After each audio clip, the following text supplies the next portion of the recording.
Hello, I'm Arthur, and this is my second progress video. Now, due to me preparing to go to TwitcherCon, which was last weekend, the only thing I've been working on recently has been Team Yankee. That said, I've not touched my Cobras since my last video, so I won't be talking about them here. And I have picked up a box of infantrymen, but after listening to Tracy deal with painting them, I've decided I'm not going to do anything with them until I get a magnifying glass. So, but all that aside, I have done some work. Not as much as I like. Again, I think part of the reason why it's taking me so long is with Team Yankee, it seems like every time I take two steps forward, I take a step back. For instance, I've started working on my fourth Abram, and yeah, as you can see here, this part of the rack, after I glued it on, slips down and out of place. And at this point, I'm not sure what I can do to fix it or even to replace it. So yeah, that's one of the many problems I've been having with Team Yankee. I keep screwing things up. Sometimes it's an easy fix. Other times, I just don't know what to do. That said, let's move on to my initial Abrams. And here are my Abrams. This is my 66, 11, and 12. Now, another reason it's taking so long to finish these is that I do not have a proper place to prime in my place. In fact, my primer is over at Tracy's. So for me to actually prime, I have to do it when the weather is right, not too hot, not too cold. Tracy's available, and I'm over at his place, and it's not too windy.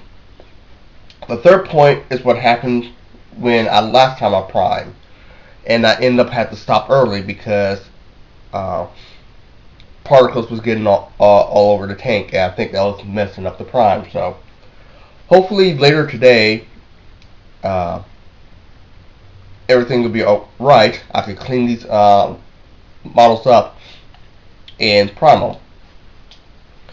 Now, the 66 is assembly wise essentially finished. The only thing I have to do is finish priming, painting both it and the tracks, glue the tracks together, and then put the decals on, seal it, and I'm done. And once I start painting the 66, I can start working on the 11, finish that up. So, that's where the Abrams are. They've come nicely, though at this point, progress is getting bottlenecked by the weather. So, hopefully by the end of the day, at least for my 66 and some of my M113s, I can actually get to the point where I can start painting. Well, speaking of the M113s, uh, I bought a box of M113s. I've assembled all four, more or less. And let's go over the progress I have on each of them. Now, this one is an unassembled or prime M113. And the reason for that is while I was putting it together, I put the front plate on upside down. I think what happened was when I put the top on, the front plate popped off, and while I replaced it, I wasn't paying attention to the orientation and put it on upside down by mistake.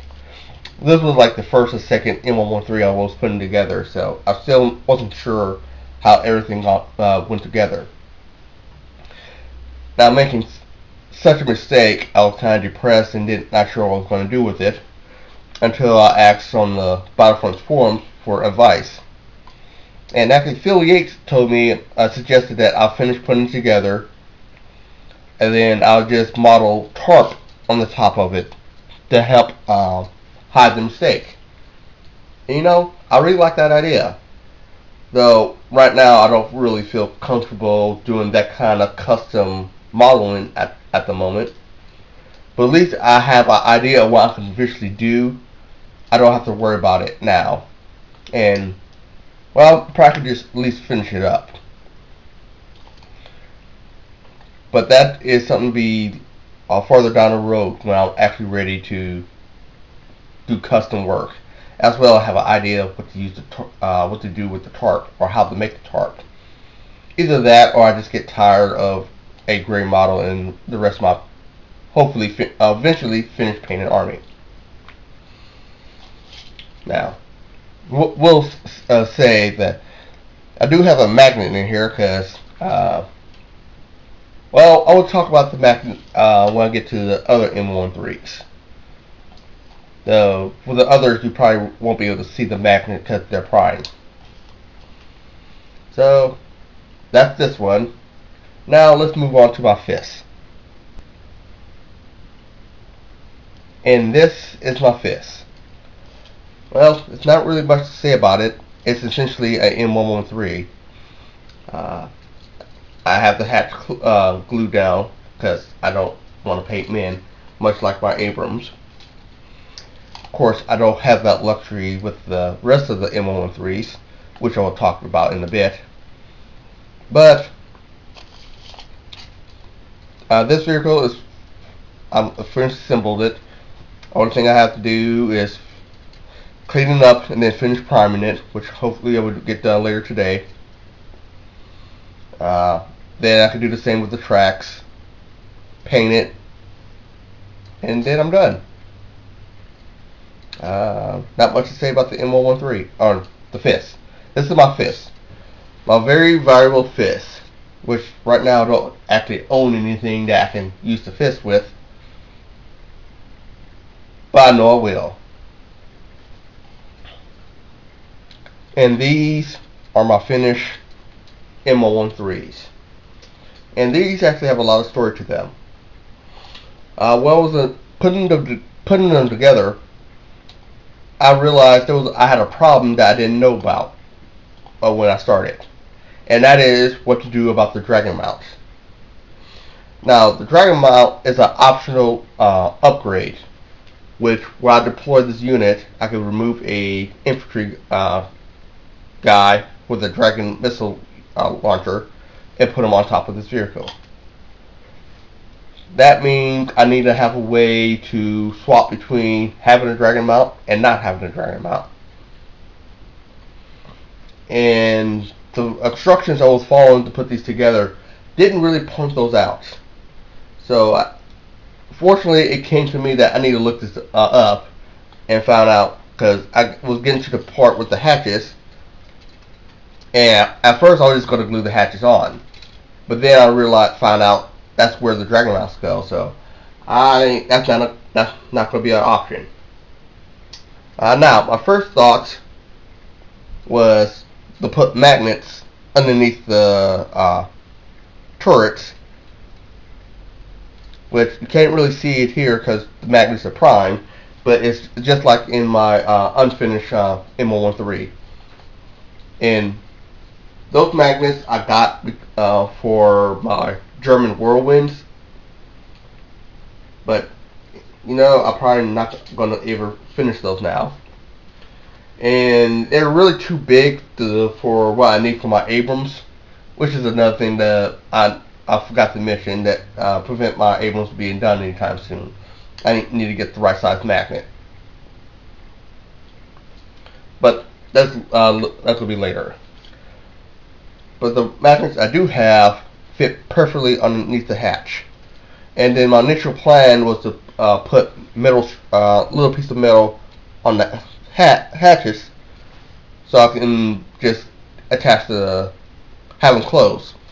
And then for the dragon mount guys, I just put a little piece of metal underneath them, and then put them on top of the magnet, and I thought I'd be done.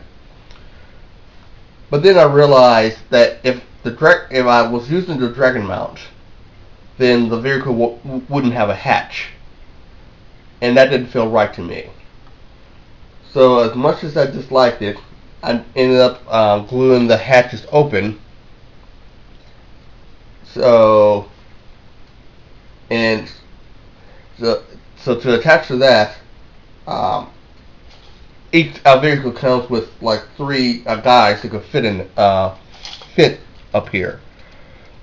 One is meant to be the commander, the second is meant to be holding the machine gun, and the third is the dragon mount. Now, one of those first two guys, well, I need to be using each of those first two guys for every M113, plus the dragon mount. So essentially, instead of painting one figure for each vehicle, I have to paint two. But at this point, I haven't played enough games to know how often I want to use the dragon mount or not. Not to mention, Team Yankee itself is a very new game, and with new armies coming out, the meta might change in such a way where maybe one way is way more better than the other, but against a new army is not out yet, the other option would be better. So I need to leave myself open to be able to swap between the two. So that's it. Like the men, they'll go take some work. But since they're not permanently attached to the vehicles, I can deal with them later and just finish these up. So, like I said, while I did prime these, it was a little windy, so I need to clean them up, and then hopefully this afternoon I can finish priming them, and I can start painting, and then it'll be done. And that's all. That's everything I got done with Team Yankee lately. Now I've started putting together some Bretonians, so hopefully, not hopefully, my next video will have some Bretonians as well as more Team Yankee stuff finished. Until then, have a great game.